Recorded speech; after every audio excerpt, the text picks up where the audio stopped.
My roommate has been opening credit cards in my name to pay her own rent. I never thought I could be the victim of such a specific scam, especially because my roommate and I are childhood friends. My roommate and I are both struggling college students. I go to school full-time and I have a waitressing job on the weekends. About 4 months ago, my roommate lost her part-time cashier job and told me that she had got a part-time job working from home instead.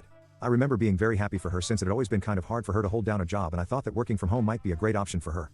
But the thing is, I think working from home made her an even lazier person than she is by default.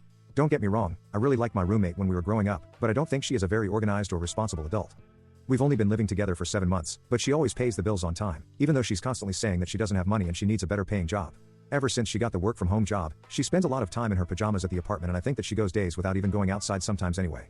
I probably should have been more suspicious about her alleged work from home job when I literally saw her in pajamas every single day, but I just convinced myself that maybe she was only getting dressed and putting herself together when they had work meetings.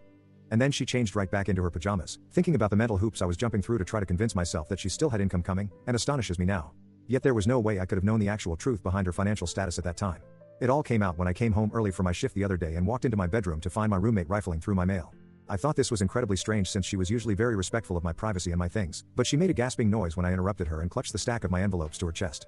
I asked her why she was going through my mail and if I could have those envelopes back please, but she just seemed frozen up and tried to leave my room while still holding the envelopes. I followed her into a room and demanded the envelopes this time. That's when she started crying and handed them over. As I looked through the envelopes, I realized that they were all credit card bills for cards that I'd never opened. I was so confused, and it looked like most of the cards were about to be maxed out, none of them over 4 months old. My roommate was just crying and apologizing at this point, and I asked her what the hell was going on. She didn't say anything. She just said that she knew that she had messed up, that she was sorry, and that she would find a way to pay me back. At this point, I started to understand what was going on.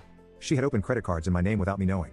Of course, this was hurtful to discover since she was my childhood friend at the end of the day, but I only became angrier when I looked into the charges on the credit cards. It turns out my roommate had been using the credit cards that she opened in my name to pay her rent since she lost her job 4 months ago. So basically I had to learn that I've been paying both of our rents.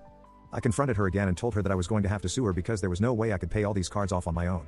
That's when she started to get super upset and admitted to me that she had lost her job 4 months ago and she had lied to me about her having to work from home. She kept crying and saying that she had absolutely zero income and that if I sued her then she wouldn't be able to financially recover for years. Even though she had totally screwed me. I still felt sort of bad for my roommate, but I told her that I'd been paying her bills long enough and that one of us was definitely going to get financially screwed and it wasn't going to be me.